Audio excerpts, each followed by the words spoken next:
All right. Are we back or what? Apologies for the technical difficulties. The sun is hot.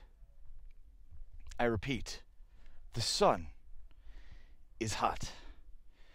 And the equipment, like me, doesn't exactly work with the hot sun beating down upon you. So I have gone as much in the shade as I possibly can, and my hope is that that will work. So let's see. My apologies if you asked a question that I didn't see in the previous stream, but I will try to answer them. And I guess, yeah, just fire away, everybody. I'm Ari Tepkin with 105.3 The Fan. I am the Dallas Cowboys pregame and postgame host on the Dallas Cowboys Radio Network. If you live in Texas, you'll be hearing me and Jesse Holley on Thursday before the San Francisco game at 7 p.m. Central Time, and you're home for the Dallas Cowboys. 105.3 The Fan. All right, let's see here. Alyssa Moreno says hello. Hello, Alyssa. How are you? Juan Cortez says go Cowboys. Juan, how are you? Whoop, whoop. Cowboys all day, baby, from Jess Meza. Whoop, whoop.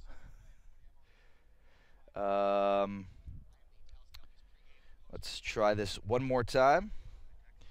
I want to thank everybody for being a part of the shows all this week. Mel Low Lemley. Yeah, is that right? Lemley? Says, how will the boys fare this year? Final record status. Well, I've said this multiple times, but I'm on the record. They're at 10-6. I think they have the talent to win 10 or 11 games this year. I will stay cool. Thank you. I mean, it's Southern California, so it's nice, but I appreciate that. So, look, I think they have the talent. The Cowboys absolutely have the talent to win 10 or 11 games. I'll continue to say this. They have one of the best offensive lines in football. I think Lyle Collins came on really strong last year at right tackle, and the only, the missing piece there is their rookie second-round pick, Connor Williams, at left guard. So I think they're going to be really good again up front. Even if Tyron Smith's back doesn't hold up and he's got to sit out some games, and then Cam Fleming, I've seen enough in camp where he looks really good. Shout out Ryan Drab. And with Zeke, who in my opinion is the best running back in football, like those two things, great offensive line and great running back, I think are good enough to make them a top 5 offense, which I think is good enough to make them a 10-win team. Now, with that being said, I've spoken a lot about the usage of analytics. Todd Clevenger says much better. Let's hope it stays that way.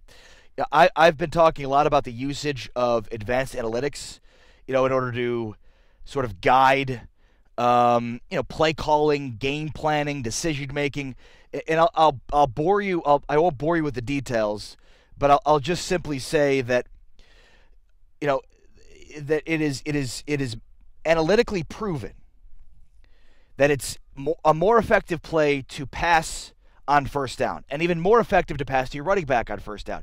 Zeke is a very effective running back out of the backfield catching passes. Even if you didn't know that it's analytically more sound to catch passes on first down, it also saves your running back. When you think about just the pure, breaking through the line of scrimmage, having to deal with the offensive line, defensive line, legs getting tangled, a lot of people, a lot of limbs in a confined space. Plus you've got linebackers running full speed to try to rip your head off if you're running back. The production, the wear and tear that a running back faces, the 1 yard of production running the ball versus 1 yard through the air, those are not equal when it comes to the wear and tear factor. So not only is it mathematically better for a running back to catch passes out of the backfield on first down, but it's better to keep, health for those guys to do that. So with all that being said, my biggest concern is their head coach and his ability to evolve, his ability to utilize Zeke more effectively out of the backfield in the passing game. We haven't seen that last year.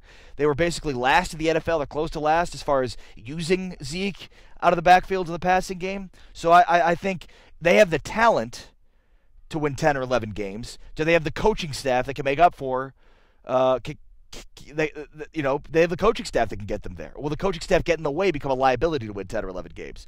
Porky Zapata says, Cowboys are going to get Earl Thomas. I don't know. I'd certainly like to think so. I think I'm perfectly fine with trading a third-round pick for him, or even 2 third-round picks. If Washington ends up trading for him for a second-round pick, I'd be very upset. So I'd be willing to go to a second-round pick, nothing higher than that, though, to trade for Earl Thomas, but I'm only willing to go to a second-round pick if it's proven to be market value. So if he doesn't get traded, then I'm not going to blame the Cowboys. But if he gets traded for a second-round pick, I'm going to blame the Cowboys. With that being said, though, again, I'd be pretty, steadfast to try to just give up a third-round pick or 2 third-round picks. Enyi, Nduka, and what's up, Enyi? I'm sorry I'm butchering your last name, buddy. How are you, brother? Excited for Mavs season? I am. Enyi, by the way, does fantastic work on the Mavs and Cowboys for the Dallas Prospect, so go check out his great work. Go check out the great work from Derek Kirby at the Dallas Prospect. A lot of great stuff going on there as well. Steven Seeley says, how are the receivers doing? Mel wants to know how the rookies are doing. So the receivers, there's a lot of talk about versatility, interchangeability. Cole Beasley lining up in the slot, lining up at the outside. Tavon Austin, when they go 4 wide, he's lining up in sort of a dual slot formation. They're creative. We're seeing different things. Will it work? I don't know. Beasley's had an okay camp. Gallup's had a pretty good camp. Now, he's missed some, he's dropped some easies. He's dropped some freebies, but he's had some really nice grabs. Allen Hurns looks okay. Hasn't really stood out much. Michaela McKay's a guy that's not going to make this team, but they featured him seemingly a lot. The problem is their receiving core is tiny. So the issue with that is Terrence Williams looks like a tight end compared to those guys. So look, I really like Sanjay Lal. I think he's a really good coach. I really liked what I've heard from him. It's funny because he had a really good interview the other day after practice that I was a part of, where he was really thoughtful and introspective and said a lot of really interesting things. My guess is we won't hear a lot of those from him moving forward because he kind of got burned a little bit with a quote about we're not going to be a back shoulder fade kind of team, which was seen as throwing shade at Des Bryant. And now he's having to answer questions about that. So my guess is the one interview that I was a part of with Sanjay Lal will be unique because he's not going to be as thoughtful or introspective in future interviews because he was kind of burned by it.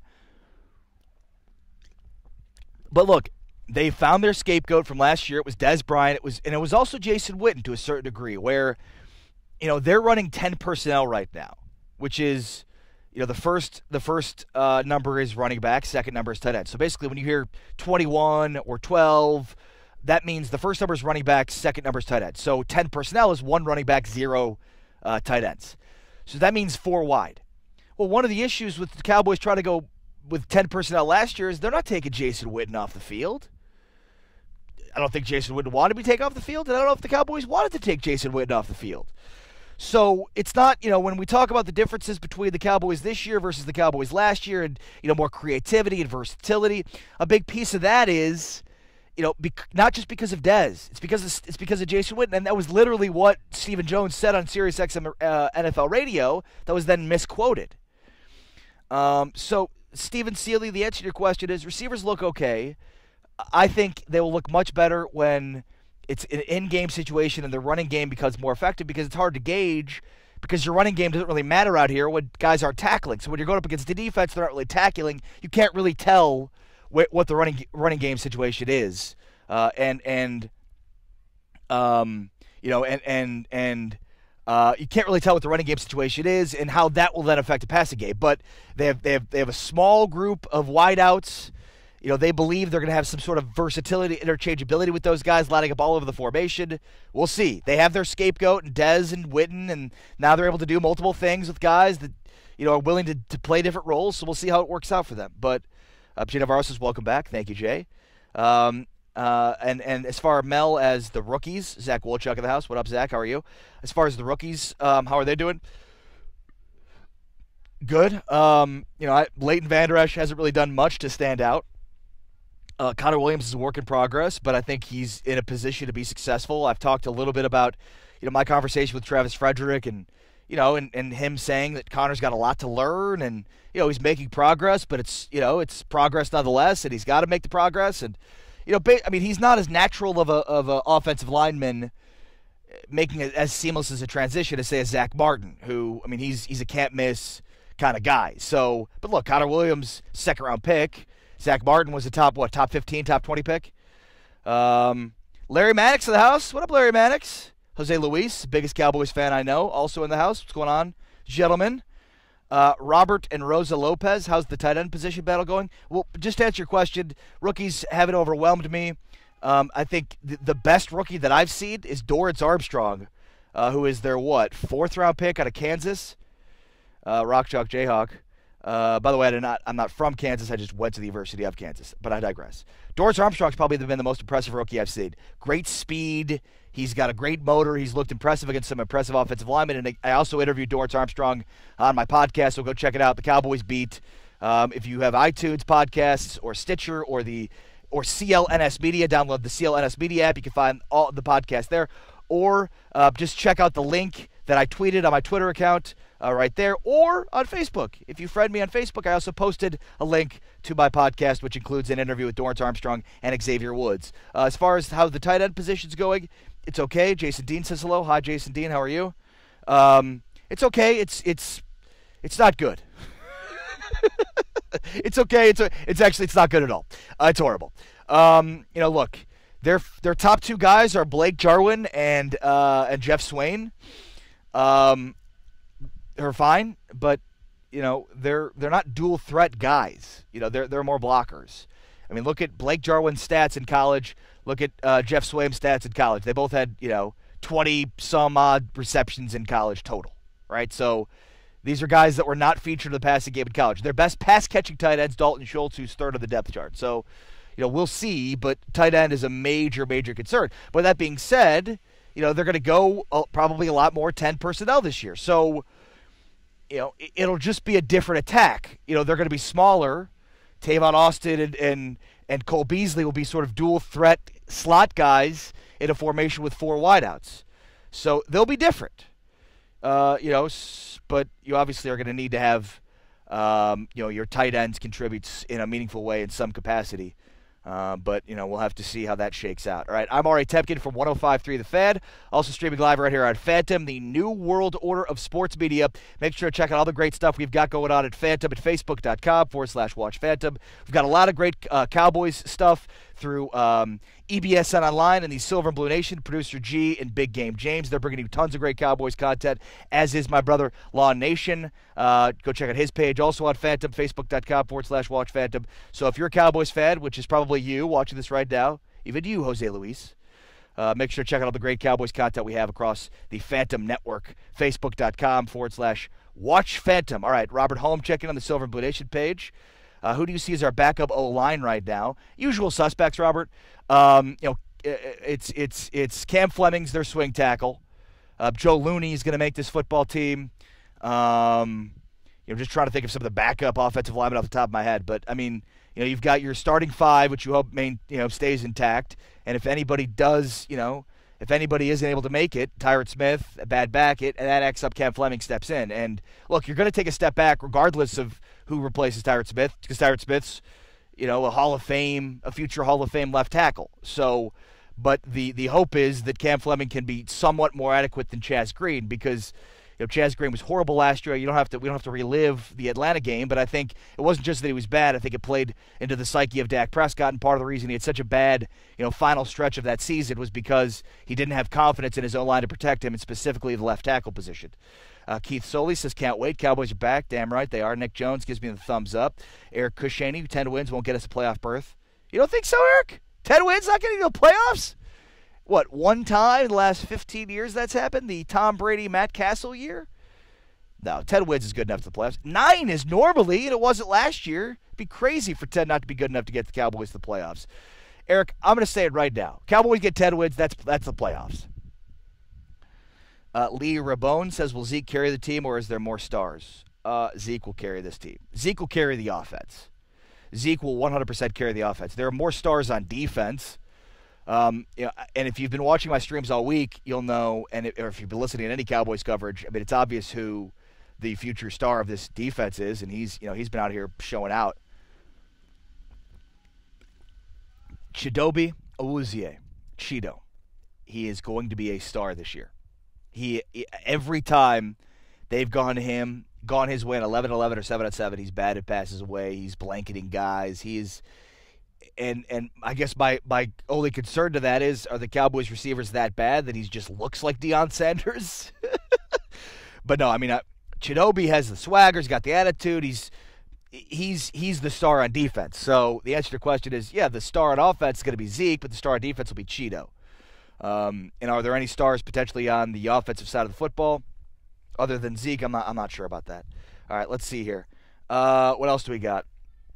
I'm going now on to Phantom's page. My wife asks me if I have sunscreen on. I do not, but I'm in the shade, so it's okay, honey. Linda Courtney gives me the hello. Hi, Linda. How are you? Eric posted on Phantom's page, 10 wins won't get into the playoffs. I don't agree with that, Eric. Jeremy, by the way, this is a pink phone. You might be wondering, hey, why does that strange gentleman holding a pink phone on camera? That's because it's rose gold, and the truth is I don't subscribe to traditional gender norms. So why can't a manly, masculine man like myself have a pink rose gold phone? Jeremy Mandel, is Earl Thomas there yet? Hey, it's my buddy Jeremy. Hi, Jeremy. How are you? Hello from California, Jeremy. No, Jeremy Earl Thomas is not here yet. Chris Bennett says, outside the West Virginia game, Connor had a terrible season last year at Texas when he played. Yeah, I mean, look, he was thought to be first-round talent at left tackle. But, I mean, I think when you look at the situation Connor Williams was in last year at the offensive line of Texas, correct me if I'm wrong, Chris, it's a different situation this year. And Chris, with the stats on Jeff Swaim, his career catching at Texas, Jeff Swaim in 2 seasons at the University of Texas, 13 receptions. 13 receptions. Jeremy Mandel with the comment of the day, my cat's breath smells like cat food. Just quoting the great Ralph Wiggum, the great philosopher Ralph Wiggum. Chris Garza says, I think it's the best receiving core we've had in years with the youth and getting rid of Dez's dead weight. You agree, Ari? No, I don't. I do not think that this is the best receiving core they've had in years. But, you know, look, the Cowboys seem to think that they have something with, you know, different interchangeable pieces, versatile players. And so to that end, you know, they think it's addition by subtraction. But, I mean, I guess I'm at this point now where it's like, well, I'll see it when I believe it kind of thing when it comes to, you know, when it comes to the receiving core. But I mean, it's small. Again, Terrence Williams compared to the rest of these guys looks like a tight end. Question coming in messages: how do you feel about players playing for the owner who gives the least Fs in the league? I was getting fed up with what he said. Greg Hardy, it was a final straw for me. He continued to validate my decision. I don't know how to answer that question, but I think Jerry is beloved by his players in many ways because he's a great players owner. You know, he takes care of them. He's, you know, he's helpful from, you know, he provides whatever backbone or resources they need to be successful. So Jerry's probably more proactive when it comes to, you know, trying to put his players in the best positions to be successful than most owners in sports. John Dyer says Connor only played in the West Virginia game. Well, I didn't. I mean, I'll let John and Chris Bennett fight it out because I believe literally anything Chris Bennett says about Texas. John, you're not to that point yet on UT. Apologies. To be fair, the Longhorns don't know you're allowed to throw at tight ends. That's a good point. I'm trying to think. Swaim was just there with what's his name, wasn't he? At the beginning of the end, wasn't he, Chris? Gilbert. With Garrett Gilbert. I believe Swaim was there with Garrett Gilbert, but CB, will you check me on that? Chris Garza, my buddy, checks in, says, I think we're going to be consistent AF compared to what we've had. I mean, they were a playoff team a couple of years ago at 13-3, right? You know, they had a pretty good receiving core then. You know, I think so much of their problems last year when it comes to their receiving, you know, their passing game was, you know, the Zeke Elliott. And you know, I know a lot of Cowboys fans will look and say, well, Rod Smith averaged the same yards per carry that Zeke Elliott did when he replaced Zeke. What's the difference? Well, the difference was scoring. They scored 10 less points per game. And if, The bread and butter with Romo and Dez was the back shoulder fade. Well, the bread and butter with these Cowboys, Dak and Zeke, is the zone read in the red zone. It's deadly. It's impossible to stop because Zeke is that good. So, I think because of that, they have Zeke in full health, great offensive line again, that the receiving core will be better simply because their offense will be set up for those guys to be better. But on the whole, from a talent standpoint, I don't think this is the most talented receiving core they've had, but there's certainly multiple. All right, let's see here. Ryan Humpert in the house. What's up, Ryan Humpert? Jeff Vincent, what page? This is the Dallas Cowboys America's team page.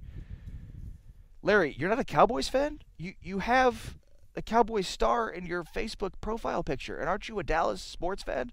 Larry, why are you not a Cowboys fan? This is crazy talk.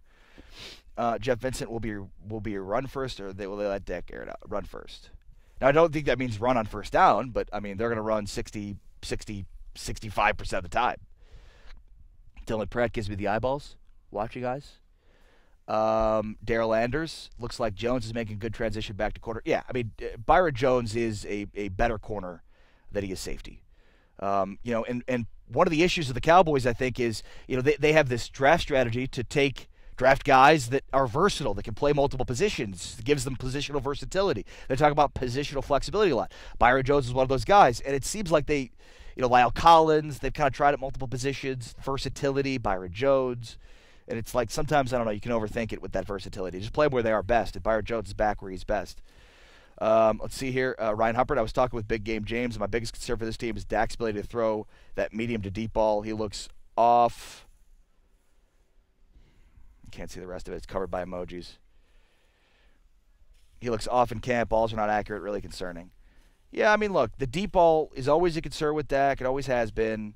I would not look too much into his, being off at camp. I mean, that's always been Dak's MO. You can move that. Sorry.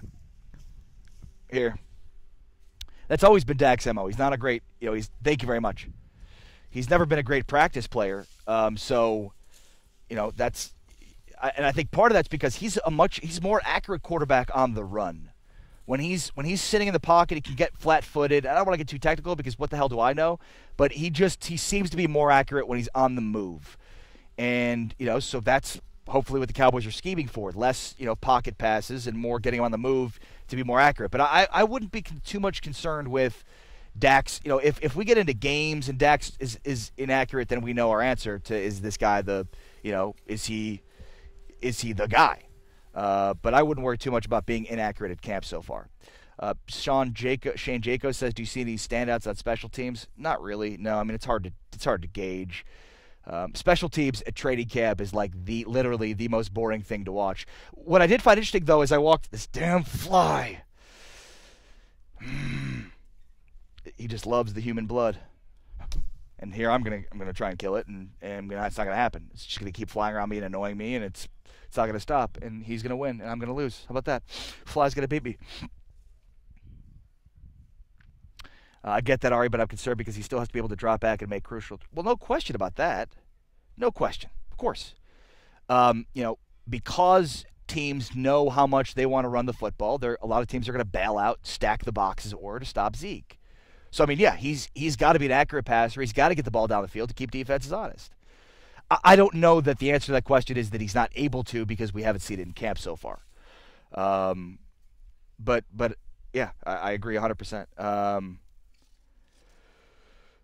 DBs are tearing it up in camp, called the Richard effect. He's amazing. I'm still worried about the offense. Yeah, and that's the thing about the DBs, too. They're tearing it up in camp, and it's like, well, are they that good, or is the offense just that bad? It's early in camp, though, so let's not reach drastic conclusions. The thing that I find interesting about special teams, and this goes back to Shane Jaco's question, is special teams is something that's so overlooked and such an important component to the game, but like there's so much choreography that goes into special teams, and you see it really at training camp practices because they practice everything. It's like they're practicing a punter having a punt, having to run the ball out of the back of the end zone because sometimes that situation's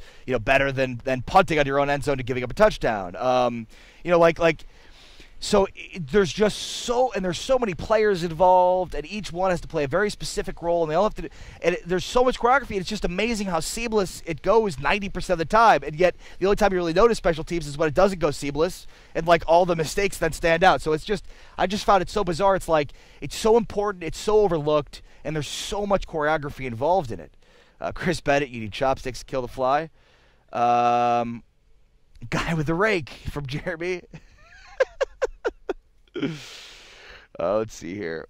Oh, Swain played with David Ash, Case McCoy, Tyrone Swoops, Gilbert was at SMU at that point. Yikes. That was a smorgasbord of crappy quarterbacks. Now, Earl Thomas is not here now. Where's the rake? Where are the rake guys? There's a couple of guys behind me that are practicing a little bit, you can see. I don't know who they are, but there's some Cowboys players on their day off. Should we do hashtag grinding, hashtag work never stops for those guys? Are there leaves on the field that need to be raked? Yes. Great question. Does rake guys stand or kneel during the anthem? First of all, it's two rake people. It's a rake guy and a rake girl, if we're being honest. And I'm guessing they kneel. Let's see. What other comments does everybody have? Hit the share button if you wouldn't mind. I'm Ari Temkin. You might be like, who's this random person talking to me about the Cowboys, the practice field? That's a good question. One, I'm not a random person. I'm a human being with feelings. Two, I work with 105 Through the Fan on the Dallas Cowboys radio network. And I am part of the Dallas Cowboys pre- and post-game show. So make sure to check it out, along with Jesse Holly at 105 Through the Fan. Gerald Hughes gives me the laughing emoji. I don't know what you were laughing at, but I hope it was funny, and I hope you're laughing with me, not at me.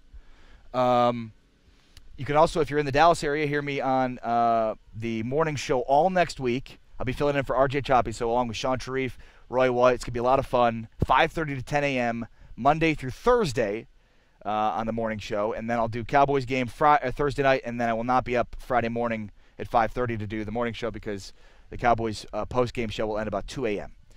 So that's my story for next week. Make sure to like the page at facebook.com/WatchPhantom. Whatever questions you have, keep them coming. All right, check it in the Law Nation page. My bad. I have been neglecting the Law Nation page, and Lawrence Thomas is there in the Law Nation page commenting. Donovan Smith says, any potential with the undrafted quarterback 4? Absolutely not. Dalton Sturm out of UTSA. He's a camp body. He's got a great singing voice. That's what's been reported on him. Very accurate quarterback, but no, I mean he's a camp body at this point. He's running fourth string. You know, I'm not sure they can keep 3 quarterbacks, which they will if Cooper Rush outplays Mike White. So definitely not a 4th quarterback. Law Nation says Byron Jones breakout year this year, peeps. I mean Byron Jones has already had a pretty good year. What, his rookie year at corner? For me, it's Cheeto. He's the breakout star. Take him in fantasy football this year. Ha ha ha ha. Jose Godoy says, I think it's Godoy. Godoy. Who do you think are going to be the starting defensive tackles?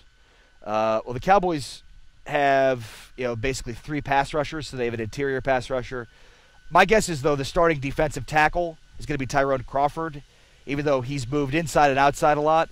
I think Tyrone Crawford will be him or Malik Collins, but obviously Collins has to be, healthy and available, and hasn't practiced yet. He's been doing a lot of side work, so hopefully he can be healthy, because Malik Collins is very, very good when he's healthy.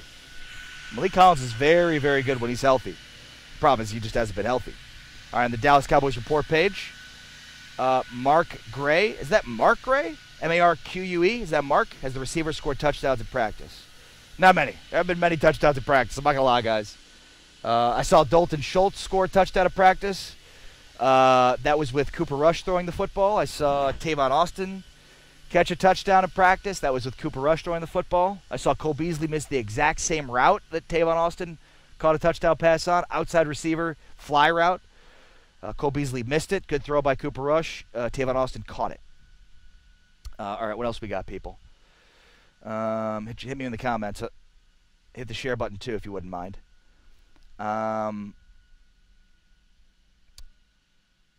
John Dyer wants to know if Jeremy and I eat steak and FaceTime each other. No, because Jeremy won't pick up when I FaceTime him. Chris Bennett wants to know, where is Steak Bourbon at Sports? We'll be back. We couldn't do it this week because I was in California, and the week before there was a lot going on. But I think next week, Wednesday, we'll get that thing going again. Leaf blower guy definitely murdered a rake guy. And girl. Let's not shortchange the girl. Why are you guys, Jeremy and John Dyer and Chris Bennett more specifically, why are you being sexist? All right, what other questions do you have beyond rake guy, rake girl, and leaf blower man? It's like I go to the Phantom page, check the comments, and they're all jokes. I go to the Dallas Cowboys America's team, it's all business. It's all business on the America's team page. All right, let's see here. Eric Delgado, this year's team is built to play with the lead, not come from behind. Absolutely. Daryl Anders, Cheeto looking pretty good when healthy towards the end of the year. I think he's good. Yeah, Daryl, if you haven't heard, Cheeto Awuzie has been the best player I've seen at camp. Travis Frederick has been the second best player I've seen at camp, but Cheeto Awuzie, again, he's blanketing guys. He's everything that comes his way is being, he's just batting down. I mean, he's just been blocking away everything that's come that way. So, he's been the best player I've seen at camp. Keith Scott says, do we need to grab a veteran tight end? If so, are there any good ones left in the market? No. I mean, yes, you probably should grab another tight end, but no. I mean, no, they don't need another veteran tight end. I mean, I think, we'll see how Dalton Schultz develops. I think, they're going to start the year with Swaim as their starting tight end, and he's not going to be out there for a lot of passing situations, a lot of 10 personnel, which I've talked about, and we'll see how Dalton Schultz develops. But I don't think they're going to bring in another tight end. Dalton Brown says, how's Dak? He has looked great. Biggest standout in all of camp, as I mentioned, Cheeto. Chidobe Awuzie is going to be a star this year. And the second best player I've seen at camp is Travis Frederick. The best rookie I've seen at camp is Dorrance Armstrong, who has, he's got speed. He's got a great motor. He's got a lot of good polished moves. You can learn a lot. One of my favorite drills to watch at camp is the one-on-one offensive line, defensive line, where they just go after each other, especially early in camp when they're not really hitting. They do the offensive line versus defensive line. They just get after each other. And so, Dorrance Armstrong going against Lyle Collins, had a nice little move on him. Going up against Cam Fleming, had a nice spin move on him. Had good speed moves in some of these guys. So he's got good moves, great speed, really good athleticism. Dorrance Armstrong's been the best rookie I've seen at camp. Starsha Walker, is Elliott still in shape? Seen pictures of him over the summer. He didn't look for it. Yeah, no, Zeke's fine. The last Dallas Cowboy anybody needs to worry about is Zeke Elliott, unless it's off the field stuff. But so far so good. So no need to worry in any capacity whatsoever at all about the great Zeke Elliott. Let's see here what else we got going on. Just kind of cycling through all the pages, checking for the comments. I'll go for another few minutes. A reminder, I'm Ari Temkin. This is Phantom, the New World Order of sports media. If you enjoy having fun, gambling a little bit while you watch football games, do us a favor then. Go to betdsi.com, and when you use promo code PHANTOM, F-A-N-T-O-M, at betdsi.com, you can see a link in the description of this post. When you use promo code PHANTOM, you're going to get double the amount of money you put in. So if you put in $100 deposit, you'll get $100.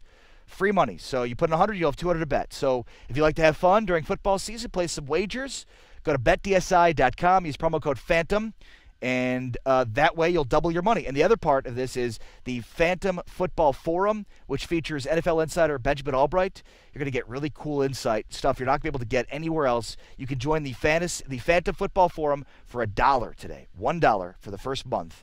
And you get all this insight. Then you go to betdsi.com, use promo code Phantom there, and you can get some really good insight as far as gambling and good ideas, good insight from Benjamin Albright on who you should be betting on. Let's see here. Eric Koshaney, you like the Jayhawks? I do. That's where I went to school. I'm a proud graduate, University of Kansas. I'm trying to see who those guys are. Couldn't tell. One of them, I believe, is Tavon Austin. I believe one was Austin. Tavon Austin out here getting some work in. Ari doesn't sound too optimistic about the passing game. I really hope Tavon. I was trying to talk a little bit softer. I don't know if Tavon Austin heard me talking smack about the receiving core or the passing game. But, I'm not a very optimistic person. Thank you, Jeremy. And a reminder, if you're new to the show, if you're new to me, nice to meet you. Hi. I'm live every day at noon Central. A little show you'll see in the top corner over here. Pointing's not as strong. There we go. There it is. It's all backwards. It's hard. Yeah. Showtime. That's my show every day at noon, and it's very Cowboy-centric. So if you're doing the show, make sure to check out the page, facebook.com/WatchPhantom. You can friend me. Let's be friends. And then you can also see when I go live as well. Best 4 receivers, in my opinion, from Enyi Naduka. The best 4 are Allen Hurns, Cole Beasley, Michael Gallup, and Terrence Williams. Okay? The 4 that we've seen most lined up together are all those except for Terrence Williams and Austin. My opinion, the 4 best are Allen Hurns, Gallup, Beasley, and Terrence Williams. But the 4 that they're going with are Gallup, Beasley, Hurns, and Austin. And doing that dual threat slot receiver deal where you've got Austin and Beasley. And I bet you will also see them lined up on the same side, too, in some situations as well. Dusty Brandon says, can Rico Gathers hold on to a roster spot with his potential? No. I am not optimistic in any capacity whatsoever about Rico Gathers. My apologies on that. Everybody loves Rico, and why not? He's shown a lot of potential in some preseason games, or maybe one preseason game, but either he hasn't developed, he's not a blocker, I'm not sure, but he's buried in the depth chart. He's 4th behind Swaim, Jarwin, Dalton Schultz. So, I mean, you've got basically 2 tight ends that can't catch, that are ahead of him, and then Dalton Schultz who can't block. So, that's the Cowboys tight end situation right now. All right, what else we got going on here? I already checked Law Nation. I'll go for, if anybody has another couple of questions, I'll answer those. But other than that, I'm going to get out of here. Get out of your hair. And wrap up from camp. Brian M.D. Turner says, Dem Boys. That's Brian Turner, M.D. All right, just kind of cycling through all the pages again, making sure I hit up everybody before I get out of here. But if you've been watching my streams throughout training camp, I appreciate you. If you've been hitting the share button during the streams, I appreciate you even more. I'm going back to Dallas tonight, so I'll be doing shows all next week from Dallas. Again, I'll be in the morning show all next week from 105.3 The Fan, 5:30 a.m. to 10 a.m., so check it out. If you're in Dallas, 105.3 on the FM dial or the radio.com app if you're outside of Dallas. So make sure to check it out. What else? Yeah, other than that, once the Cowboys then return back after their little foray here in Oxnard, I'll be at training camp in Frisco, at practices, doing live streams as well. So, what I'm trying to do here is bring you guys as close to the Dallas Cowboys as I can bring you, while always answering your questions. Whatever you want to know about your Dallas Cowboys, I'm your guy for it. Make sure to follow me on Twitter. Make sure to friend me on Facebook. Like my page, R.I. Temkin Radio. And, of course, check out facebook.com/WatchPhantom. And, again, thank you for everybody who's a part of these broadcasts while I've been out in Oxnard, California. I could not have done it without your participation and your help. So thank you very much. We'll talk soon.